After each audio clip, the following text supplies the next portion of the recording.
अस्सलाम वालेकुम। आज की वीडियो में हम डिस्कस करेंगे हम अगर अमेज़न सऊदी पर या अमेज़न अरब एमिरेट्स पर सेल करते हैं तो हमें क्या फ़ीस इनकर होती है। सो इसको डिटेल से जानने से पहले ये बात समझ लें कि हम इस वीडियो में अमेज़न सऊदी पर डिटेल से बात करेंगे और अमेज़न अरब एमिरेट्स का बिल्कुल सिमिलर केस है, जस्ट नंबर्स डिफरेंट हैं। सो हम शुरू करते हैं। जैसा कि हम सब जानते हैं कि अमेज़न पर सेल करने के 2 मॉडल्स हैं। एक है एफबीएम फुलफिल्ड बाय मर्चेंट और एक है एफबीए फुलफिल्ड बाय अमेज़न। दोनों केसेस में फीस डिफरेंट है। एफबीएम के केस में डिफरेंट फीस है, एफबीए के केस में डिफरेंट फीस है। सो हम इन दोनों की फीस की समरी लेंगे पहले और फिर इनको डिटेल से डिस्कस करेंगे और वीडियो के आखिर में हम एक एक्सेल फाइल की मदद से देखेंगे कि किस तरह हम प्रॉफिट मार्जिन कैलकुलेट कर सकते हैं।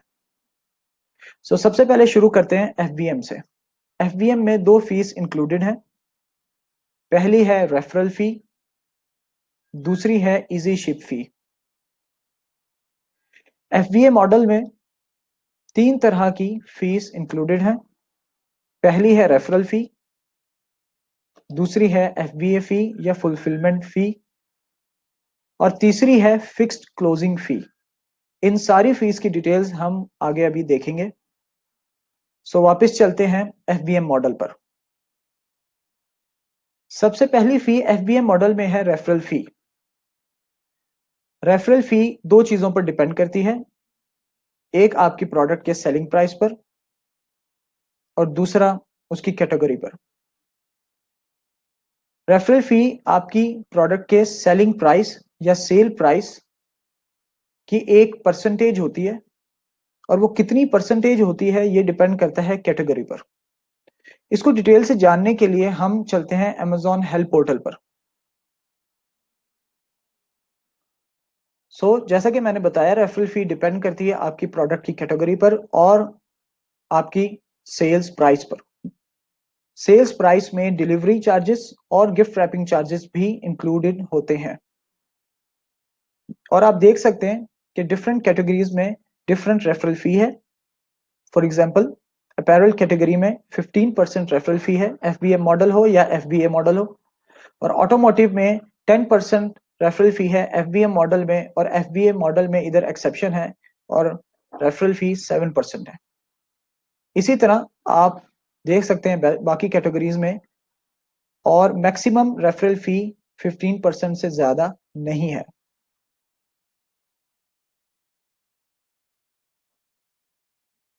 दूसरी तरह की फी जो एफबीएम मॉडल में है वो है इजी शिप फी। इजी शिप फी एक फ्लैट फी है और ये बेस्ड करती है आपकी प्रोडक्ट के साइज पर और उसके शिपिंग रेट पर। इसको भी इन डेप्थ देखने के लिए हमें अमेज़न हेल्प पोर्टल पर जाना पड़ेगा। तो आए हम वहां पर डिटेल से इसको डिस्कस करते हैं। अमेज़न इजी शिप फी आपसे इसलिए चार्ज करता है क्योंकि वो थर्ड पार्टी लॉजिस्टिक्स यूज करता है आपकी प्रोडक्ट को आपके वेयरहाउस से लेकर बायर तक पहुंचाने के लिए। इजी शिप फी डिपेंड करती है आपकी प्रोडक्ट के साइज पर और उसकी वेट पर। प्रोडक्ट के साइज के 2 टियर्स है अमेज़न पर, एक है स्टैंडर्ड साइज और दूसरा है ओवर साइज। अगर आपकी प्रोडक्ट का शिपिंग वेट 12 केजी या उससे कम और आपकी प्रोडक्ट की डायमेंशंस इस तरह है कि उसकी लॉन्गेस्ट साइड 45 सेंटीमीटर, उसकी मीडियम साइड 34 सेंटीमीटर और उसकी शॉर्टेस्ट साइड 26 सेंटीमीटर से कम है या इक्वल है, तो आपकी प्रोडक्ट स्टैंडर्ड साइज में शामिल होगी। और अगर आपकी प्रोडक्ट की डायमेंशंस या वेट इन चीजों से ज्यादा है तो आपकी प्रोडक्ट ओवर साइज में शामिल होगी। याद रखिए, अगर आपकी प्रोडक्ट का वेट 12 केजी से ऊपर हुआ या आपकी प्रोडक्ट की डायमेंशंस इन 3 डायमेंशन से ऊपर हुई, इन दोनों में से एक भी चीज पूरे होने पर आपकी प्रोडक्ट ओवर साइज टियर में आ जाएगी। तो आए नीचे चलते हैं देखने के लिए कि स्टैंडर्ड साइज और ओवर साइज में फी का क्या डिफरेंस है। अगर आपकी प्रोडक्ट का वेट 500 ग्राम या उससे कम है तो आपकी प्रोडक्ट की इजी शिप फी 21 सऊदी रियाल होगी। चाहे वो 300 हो चाहे वो 400 हो, फर्स्ट 500 ग्राम्स के लिए फी फिक्स्ड है और वो 21 सऊदी रियाल ही है। और अगर आपकी प्रोडक्ट का वेट इससे ज़्यादा है तो हर एडिशनल 500 ग्राम के लिए आपको 0.5 सऊदी रियाल ज़्यादा पे करने होंगे। सो फॉर एग्जांपल अगर आपकी प्रोडक्ट का वेट 800 ग्राम है तो आप उसमें 21 सऊदी रियाल फॉर फर्स्ट 500 ग्राम और 0.5 सऊदी रियाल फॉर नेक्स्ट 300 ग्राम पे करेंगे। याद रखें चाहे आपकी प्रोडक्ट का वेट 300 या 400 ग्राम हो, अमेजोन की लीस्ट काउंट 500 ग्राम है जब वो इजी चिप फी कैलकुलेट करता है। 500 ग्राम से लोअर कैलकुलेशन नहीं होती। तो आपकी प्रोडक्ट का वेट लेट से अगर 1400 है तो आपकी प्रोडक्ट 1500 में कैलकुलेट की जाएगी, और अगर इसका वेट 1100 है ऐसी सूरत में भी आपकी प्रोडक्ट 1500 में ही कैलकुलेट की जाएगी। ओवरसाइज के केस में लीस्ट काउंट डिफरेंट है। इसमें लीस्ट काउंट 1 kg है, यानी अगर आपकी प्रोडक्ट का वेट 100 ग्राम हो या 900 ग्राम हो और वो ओवर साइज में आती है ड्यू टू इट साइज, उसकी इजी शिप फी 23 सऊदी रियाल ही होगी और हर एडिशनल किलोग्राम पर 1 सऊदी रियाल आपको पे करना होगा। आखिरी इंपॉर्टेंट बात इस हवाले से मैं ये बता दूं कि आपकी प्रोडक्ट का वेट दो तरह से कैलकुलेट किया जा सकता है, एक वॉल्यूमेट्रिक वेट और दूसरा एक्चुअल वेट। एक्चुअल वेट आपकी प्रोडक्ट का ओरिजिनल मास है जो आप कैलकुलेट करते हैं किसी भी बैलेंस से। वॉल्यूमेट्रिक वेट आपकी प्रोडक्ट का कैलकुलेट किया जा सकता है इस फॉर्मूले से। आप अपनी प्रोडक्ट की लेंथ, ब्रेथ और हाइट को मल्टीप्लाई करेंगे और इनको डिवाइड करेंगे 5000 से। इस तरह जो आंसर आएगा वो केजी में होगा। याद रहे कि हमें लेंथ, ब्रेथ और हाइट सेंटीमीटर में लेनी है। वॉल्यूमेट्रिक वेट या एक्चुअल वेट, इनमें से जिसका आंसर बड़ा होगा इसको हम कंसिडर करेंगे और हम अपनी प्रोडक्ट का टीयर देखेंगे कि वो स्टैंडर्ड साइज है या ओवर साइज है। सो एफबीएम मॉडल में ये दोनों टोटल फीस शामिल है। अब हम चलते हैं एफबीएम मॉडल की तरफ। सो एफबीएम मॉडल में 3 तरह की फीस थी। सबसे पहली है रेफरल फी। बिल्कुल एफबीएम मॉडल की तरह यहां पर भी रेफरल फी प्रोडक्ट की कैटेगरी और उसके सेलिंग प्राइस पे डिपेंड करती है। सेलिंग फी या सेलिंग प्राइस एक ही चीज है, जैसा कि मैं एफबीएम मॉडल में बता चुका हूं। इसके अलावा अगली फी है एफबीए फी। एफबीए फी एक फ्लैट फी है और वो प्रोडक्ट के साइज और वेट पर डिपेंड करती है। जैसा कि इजी शिप फी भी एक फ्लैट फी थी और वो भी प्रोडक्ट के साइज और वेट पर डिपेंड करती थी, लेकिन एफबीए फी की वैल्यू इजी शिप फी से बहुत ज्यादा कम है। तो आए इसको डिटेल से समझने के लिए हम अमेजोन के हेल्प पोर्टल पर चलते हैं। इजी शिप फी की तरह एफबीए फी भी प्रोडक्ट साइज टीयर्स पे डिपेंड करती है और इसमें प्रोडक्ट साइज के उसी तरह 2 टीयर्स हैं और सेम तरीका है ढूंढने का आपकी प्रोडक्ट का साइज टीयर। अगर आपकी प्रोडक्ट का वेट, चाहे वो वॉल्यूमेट्रिक वेट हो या एक्चुअल वेट हो, वो 12 केजी के इक्वल है या उससे लेस है और आपकी प्रोडक्ट की dimensions 45 by 34 by 26 centimetre cube से नीचे हैं, तो आपकी प्रोडक्ट स्टैंडर्ड साइज में शामिल होगी, और अगर इससे ऊपर है तो आपकी प्रोडक्ट ओवर साइज में शामिल होगी, और अगर इसके इक्वल है तो भी आपकी प्रोडक्ट स्टैंडर्ड साइज में ही शामिल होगी। तो आए हम इनकी फीस का थोड़ा जायजा ले लेते हैं। एफबीए फुलफिलमेंट फीस स्टैंडर्ड के केस में डिफरेंट है डिफरेंट मासेस पर, और ओवरसाइज के केस में डिफरेंट है। याद रहे आपकी प्रोडक्ट की डायमेंशंस या वेट दोनों में से एक भी चीज अगर स्टैंडर्ड साइज की वैल्यूज को क्रॉस कर जाए तो हम उसको ओवरसाइज में ही कैलकुलेट करेंगे। आखिरी फी एफबीए मॉडल में है फिक्स्ड क्लोजिंग फी। ये फी उन प्रोडक्ट्स पर अप्लाई होती है जिनका सेलिंग प्राइस 50 सऊदी रियाल से कम है। ये एक फिक्स्ड फ्लैट फी है और इसकी वैल्यू है 2.5 सऊदी रियाल। ये हर कैटेगरी पर अप्लाई होती है अगर आपकी प्रोडक्ट का सेलिंग प्राइस 50 सऊदी रियाल से नीचे है। ये सिर्फ ग्रोसरीज कैटेगरी पर अप्लाई नहीं होती। आखिरी बात मैं ये बताता चलूं कि ये सारी फीस वैट एक्सक्लूडेड है। इन पर वैट अलहदा से कैलकुलेट होगा जो हम प्रॉफिट मार्जिन के टेबल में ऐड करेंगे।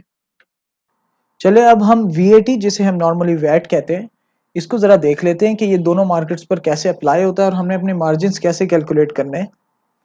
तो सबसे पहले हम देखते हैं कि अगर आप नॉन वैट रजिस्टर्ड सेलर हैं तो आप मार्जिन्स कैसे कैलकुलेट करेंगे। तो अच्छा, इसमें हम ये नहीं डिस्कस करेंगे कि कब रजिस्टर करना ज़रूरी है, क्या थ्रेशोल्ड है, इसके लिए एक अलग वीडियो रिक्वायर्ड है। इसमें हम जस्ट मार्जिन्स डिस्कस करेंगे कि मार्जिन्स हमने कैसे कैलकुलेट करने हैं अगर हम वैट रजिस्टर्ड हैं या हम वैट रजिस्टर्ड नहीं हैं। तो नॉन वैट रजिस्टर्ड सेलर्स जो हैं वो वैट रिक्लेम नहीं कर सकते जो वो पे करते हैं। तो इसको थोड़ा हम समझते हैं। हम वैट बेसिकली पे कहाँ करते हैं? हम वैट पे करते हैं लैंडिंग कॉस्ट पे, एक दूसरा हम वैट पे करते हैं अमेजोन की हर किस्म की फ़ी पर। तो ये दोनों वैट्स को हम मिला के इनपुट वैट कह सकते हैं क्योंकि ये हम अपनी जेब से पे कर रहे हैं।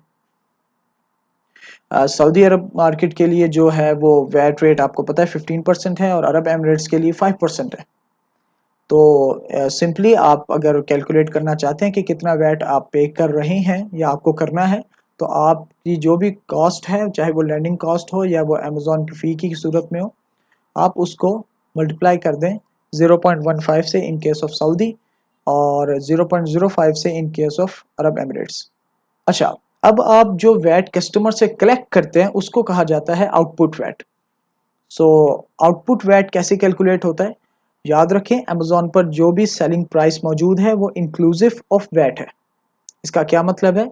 लेट्स से मैं कोई प्रोडक्ट सेल कर रहा हूँ अमेजोन के ऊपर 230 सऊदी रियाल की, तो ये जो 230 सऊदी रियाल है वैट इसके अंदर ही इंक्लूडेड है। मुझे बायर सिर्फ 230 सऊदी रियाल पे करेगा और अलहदा से वैट पे नहीं करेगा। ओके, नाउ हमें सेलिंग प्राइस हमने लगाया है और हमें पता ही नहीं है कि इसमें से वैट कितना है, तो उसको कैसे कैलकुलेट करना है? बहुत सिंपल है। सऊदी मार्केट के लिए आप सेलिंग प्राइस को डिवाइड कर दे 7.67 से, सो आपका वैट आ जाएगा डायरेक्टली। ये 7.67 नंबर कहाँ से आया है? बेसिकली ये आया है 115 को 15 से डिवाइड करके। अब ये थोड़ी कम्प्लेक्स कैलकुलेशन हो जाएगी तो हम उस पर नहीं जाते, हम इसको सिंपल फॉर्मूले को याद कर लेते हैं। अच्छा, अरब एमिरेट्स के केस में आप सेलिंग प्राइस को डिवाइड कर देंगे 21 से, विच इज़ बेसिकली 105/5। तो दैट्स इट। आप इनको डिवाइड करेंगे सेलिंग प्राइस को इन नंबर से और आपको पता लग जाएगा कि आप कितना वैट कलेक्ट कर रहे हैं कस्टमर से। अब अगर आप नॉन वैट रजिस्टर्ड सेलर हैं तो आपने जो कस्टमर से वैट कलेक्ट किया है आपको इसको किसी को नहीं देना, आपको इसको अपनी पॉकेट में रखना है और जो वैट आप ऑलरेडी पे कर चुके हैं वो आपके हाथ से जा चुका है।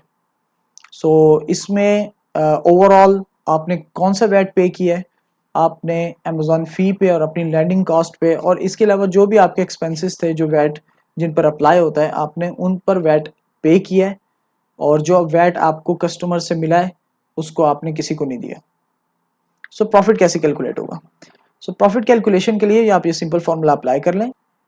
सेलिंग प्राइस से माइनस करें लैंडिंग कॉस्ट, उसमें आप वैट इंक्लूड मत करें और अमेजोन फ़ी सब्ट्रैक्ट करें और इस पे भी वैट इंक्लूड ना करें और वैट को अलहदा से कैलकुलेट करें 5% in case of Arab Emirates और 15% इन केस ऑफ सऊदी। तो आप 15% ऑफ द एक्सपेंसेस या 5% of the expenses VAT calculate करें।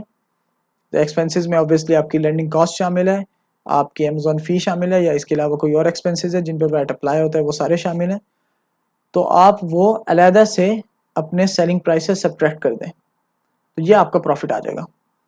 अच्छा, दूसरी तरफ आप ऐसे भी कर सकते थे कि आप selling price minus landing cost inclusive of VAT लिख दें और अमेजोन फ़ी भी इंक्लूसिव ऑफ वैट लिख दें और इसके अलावा कोई और एक्सपेंस अगर है उसको भी वैट इंक्लूड करके लिख दें और आप इन सारे की सारी वैल्यूज़ को सेलिंग प्राइस से सब्ट्रैक्ट कर दें, तो ये भी पॉसिबल है।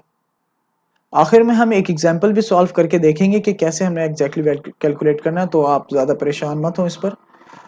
इसके अलावा अगर आप वैट रजिस्टर्ड हैं तो सेम आप अपनी कॉस्ट पे वैट पे करेंगे ऑब्वियसली और कस्टमर से वैट कलेक्ट करेंगे और उसके सेम फॉर्मूले यूज़ होंगे जैसा कि मैंने अभी लास्ट बताया।